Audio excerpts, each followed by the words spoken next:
الحمد للہ رب العالمین والصلاة والسلام علی الانبیاء والمرسلین اعوذ باللہ من الشیطان الرجیم بسم اللہ الرحمن الرحیم رب اشرح لی صدری ویسر لی امری واحلل عقدۃ من لسانی یفقہوا قولی واجعل لی وزیرا من اہلی۔ محترم سامعین، السلام علیکم ورحمۃ اللہ وبرکاتہ۔ الحمدللہ، قرآن پاک کا مطالعہ ہمارا جاری ہے۔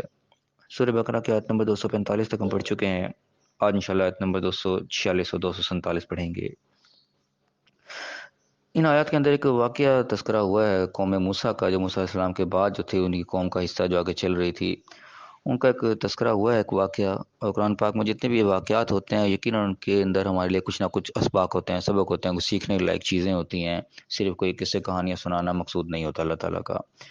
اب دیکھتے ہیں آج کا واقعہ اس میں نقل ہوا ہے، اس کے اندر ہمارے لیے کیا سبق ہے۔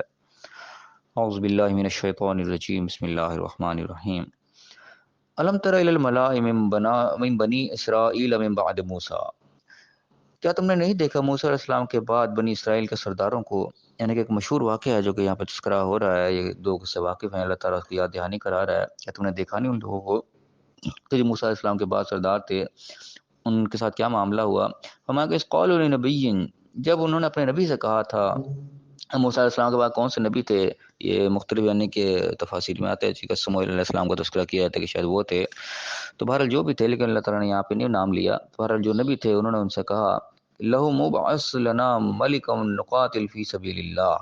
وہ جو ان کے لیے نبی تھے، نبی لہم، ان سے کہا کہ ابعث لنا ملکا، ہمارے لیے ایک بادشاہ مقرر کر دے، ایک بادشاہ ہمارے اندر ایک گویا کہ ایک سپہ سالار ایک مقرر کر دیں، نقاتل فی سبیل اللہ، کہ ہم اللہ کے راہ میں ایک جنگ کریں، لڑائی کریں، قتال کریں۔ یعنی کہ جنگ کرنے کا ان کو ایک وہ ہوا کہ ہماری جو چیزیں ہم سے چھن گئی ہیں، ہمارے حقوق ہم سے چھین لیے گئے، ہمارے لیے کوئی ایسا سردار، کوئی ایسا بڑا ہمارا مقرر ہو جائے، کوئی ایسا لیڈر ہمارا مقرر ہو جائے جس کی نگرانی کے اندر، جس کے ماتحت ہم جنگ لڑیں۔ ابھی یعنی کہ یہ واقعہ وہ دور ایک مسلمانوں پر بھی گزرا، جب مسلمانوں کو مکہ سے نکال دیا گیا تھا، اس کو بھی جنگ کا آرڈر لگتا ہے، اسے نہیں آتے۔ تاریخ میں یہ چیز ملتی ہے کہ مسلمان بھی اس چیز کی خواہش کر رہے تھے کہ ہمیں جنگ کا حکم ملے، ہم ان سے جنگ کریں، مکے والوں سے جو ہمارے مال چھین لیے، ہمیں گھر سے نکال دیا، ہم ان سے لڑیں، اپنی چیزیں واپس لیں، جو ہمارے ساتھ ظلم ہوئے اس کا ہم بدلہ لیں۔ تو گویا کہ اسی قسم کی سچویشن وہاں پہ بنی ہوئی تھی جب یہ آیات اللہ تعالیٰ نے نازل کی، تو وہ اللہ تعالیٰ نے بیان کیا یہاں پہ واقعہ کہ پہلے بھی یہ چیز ہوئی ہے، تم دیکھو اس میں سے سبق حاصل کرو۔ تو فرمایا جو انہوں نے کہا کہ ہمارے لیے کوئی بادشاہ مقرر کر دے کہ ہم اللہ کے راہ میں لڑیں، فرمایا قال هل عصیتم ان کتب علیکم القتال والا تقاتلوا، کہ کیا ایسا بھی ہو سکتا ہے کہ جب تمہارے پر قتال فرض ہو جائے، تمہارے پر ریٹرن آرڈر مل جائے، اللہ کی طرف سے لڑنے کی اجازت مل جائے، تو پھر تم لڑو ہی نہ، پھر تم لڑنے سے بھاگ جاؤ، ایسا تو نہیں ہوگا؟ میں قالوا، کہنے لگے گا وما لنا الا نقاتل فی سبیل اللہ، ہمیں کیا ہوا، ہم کیوں نہ لڑیں گے اللہ کے لیے، اللہ کی راہ میں کیوں نہ لڑیں گے؟ وقد اخرجنا من دیارنا وابنائنا، اور جبکہ ہم تو اپنے گھروں سے نکال دیے گئے، اپنے بیٹوں سے نکال دیے گئے، گویا کہ ہمیں اپنی اولاد سے جدا کر دیا گیا، گھروں سے نکال دیا، گھروں سے بے گھر ہو گئے، ہم کیوں نہیں لڑیں گے؟ کیا وجہ ہے کہ ہم نہ لڑیں؟ یعنی کہ بڑا اپنی طرف سے ارادہ ظاہر کر رہے ہیں پختہ کہ ہم ضرور لڑیں گے۔ لیکن ہوا کیا کہ فلما کتب علیہم القتال، کہ جب ان کو قتال لکھ دیا گیا، ان کو ریٹرن آرڈر دے دیا گیا کہ ٹھیک ہے اب لڑو، تولوا الا قلیلا منہم، تو مڑ گئے، واپس پلٹ گئے، منہ پھیر گئے، مگر چند لوگ ان میں سے، یعنی کہ اکثریت جو تھی وہ بس خالی کھوکھلے دعووں والے ہی تھے، چند تھے جو کہ مخلص بھی تھی، اللہ قلیلہ صلی اللہ علیہ وسلم کو الگ کیا، چند تھے جو کہ واقعی اپنے دعوے میں سچے تھے، لیکن اکثریت جو تھی وہ پھر گئی اپنے پاؤں سے۔ واللہ علیم بالظالمین، اللہ تعالیٰ ظالموں سے خوب واقف ہے، یعنی کہ اللہ کو پتہ تھا پہلے سے، اللہ نے سوال کروا دے گا، دیکھو تم بھاگو گے تو نہیں، ان کی نیتوں کا پتہ لگ رہا تھا کہ کتنے کی نیت سے، کتنے کے دل سے یہ کر رہے ہیں، اوپر سے وہ بڑکے مار رہے ہیں، باقی اندر سے بھی ہے۔ لیکن جب ہوا کیا کہ جب اجازت مل گئی تو پھر اس میں سے اکثر لوگ جو ہے وہ منہ پھیر گئے، پلٹ گئے۔ فرمایا وقال لهم نبيهم، تو اللہ ان کے نبی نے کہا، واقعہ بتایا کہ کیسے ان کو اجازت ملی۔ ان کے نبی نے ان سے کیا دیا کہ ان اللہ قد بعث لكم طالوت ملکا، کہ بے شک اللہ تعالیٰ نے تم پر ایک بادشاہ مقرر کر دیا ہے طالوت کو۔ ابھی طالوت علیہ السلام یعنی کہ ان کا جو بھی تھے، نبی تھے، جو بھی شخص تھے، یہ اللہ تعالیٰ نے ان کا نومینیٹ کر دیا کہ یہ تمہارے پر بادشاہ مقرر، یعنی کہ جو ان کی خواہش ڈیمانڈ تھی وہ پوری کر دی گئی، ایک بادشاہ ان پر مقرر کر دیا گیا اور ان کو نومینیٹ کر دیا گیا، بتا دیا گیا کہ لو جی اللہ کی طرف سے یہ بادشاہ تمہارے لیے مقرر ہو گیا ہے، اب تم جو لڑنا چاہتے تھے لڑو، بادشاہ تمہیں مل گیا۔ قالو کہنے لگے انا یکون لہ الملک، اس کے لیے کیسے بادشاہت ہو سکتی ہے، یہ کیسے بادشاہت کا حقدار ہو سکتا ہے، علینا ہمارے ہوتے ہوئے ہمارے اوپر یہ کیسے بادشاہی کر سکتا ہے، ونحن احق بالملک ہمارا زیادہ حق بنتا ہے کہ ہمیں بادشاہت ملے، منہ اس کی نسبت، ولم یؤتا سعۃ من المال، ان کے پاس کوئی بہت زیادہ مال دولت بھی نہیں ہے، یعنی کہ وہ اپنے آپ کو زیادہ سمجھتے ہیں، عمر میں زیادہ ہوں گے لیکن یا ان کو تکلیفیں کو زیادہ آئی ہوں گی، اللہ کی طرف سے انہوں نے زیادہ برداشت کی ہوں گی چیزیں، وہ اپنے آپ کو زیادہ حقدار سمجھتے ہیں کہ ہم میں سے کسی کو بادشاہت ملے گی۔ اب گویا کہ یہاں ان کے نیت کا پتہ چل رہا ہے کہ اصل میں وہ کوئی لڑنے کے خواہش مند تھا، اصل میں وہ بادشاہ کی خواہش مند ہے کہ ہمیں کوئی سرداری مل جائے، ہم کوئی لیڈر بن جائے، ہمیں کوئی عہدہ مل جائے، اصل چیز یہاں ان کی نظر آ رہی ہے، اندر سے نیت جو تھی۔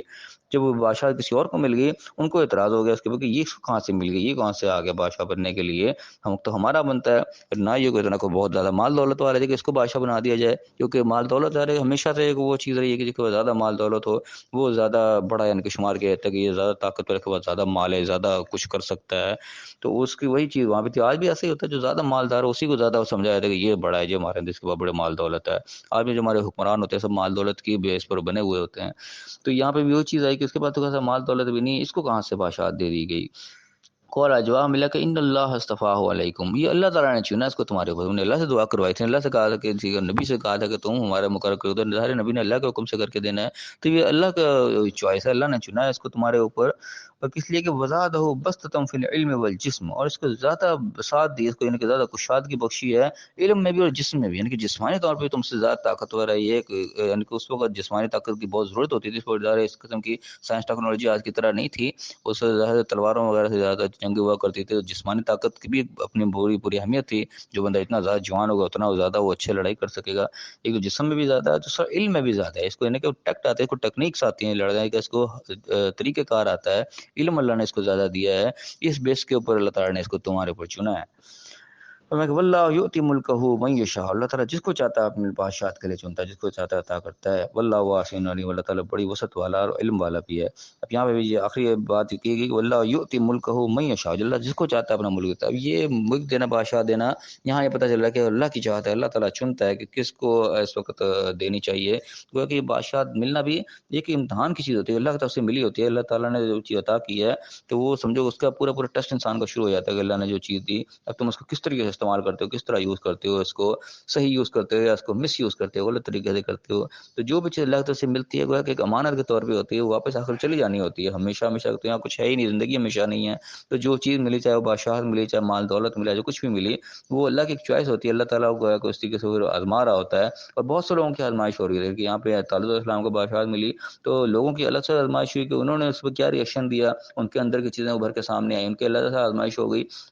جس کو پھر بادشاہت ملی اس کی اللہ سے آزمائش ہوئی کہ بھئی وہ اس نے کیا کیا، بادشاہت ملنے کے بعد وہ جو طالب السلام بھی تھے ان کی بھی اللہ تعالیٰ نے آزمائش کر لی۔ اب اس دنیا میں بھی جس کو بھی حکومت ملتی ہے، چاہے جو بھی ملتی ہے، یہاں پہ اللہ تعالیٰ کا اللہ جس کو چاہتا ہے وہ دیتا ہے، وہ اللہ کی طرف سے ملتی ہے، اس کو چوائس اللہ کی ہوتی ہے، لیکن اس کے بعد اس کا پھر وہ امتحان بھی شروع ہو جاتا ہے کہ وہ جو مل جو گئی ہے اب اس کے بعد وہ کرے گا کیا، اس کے بعد جتنا کو بڑا عہدہ ملتا ہے اس کا امتحان پھر اتنا ہی سخت ہوتا ہے، اس کے بعد ذمہ داریاں بھی اتنی ہی بڑی ہوتی ہیں، یہ ہم ذہن میں رکھیں، یا ہم بڑے شوق سے چاہ رہے تھے ہمیں یہ عہدہ مل جائے، ہمیں وہ عہدہ مل جائے، تو عہدہ مل جاتا ہے، اس کے بعد ذمہ داری جو ہوتی ہے وہ نبھانا پھر اتنا ہی ضروری ہوتا ہے، اس کی ذمہ داری کو نہیں نبھایا جائے گا تو اس عہدے کے اوپر پکڑ بھی اسی حساب سے ہوگی، پھر جتنی ذمہ داری اللہ نے دی ہے اسی حساب سے اس کو امتحان بھی ہوگا۔ تو بہرحال یہ چیز بتا رہی کہ چوائس اللہ کی ہوتی ہے، اب جس کو بھی جس مقام پہ ملے، چاہے وہ ملکی سطح پر کوئی عہدہ ملے، چاہے گھریلو سطح پہ مل رہا ہے، چاہے کوئی چھوٹے لیول پہ ہو چاہے بڑے لیول پہ، جس مقام پہ بھی جس کو جو عہدہ ملا ہے اللہ کی طرف سے ملا ہے اس کو وہ امانت سمجھا جائے اور اس کو اللہ کے حکم کے مطابق اس عہدے کو استعمال کیا جائے، تو اسی میں یعنی کہ کامیابی ملے گی، دنیا میں بھی کامیابی ملے گی اور آخرت میں اللہ کی بارگاہ میں بھی کامیابی ملے گی۔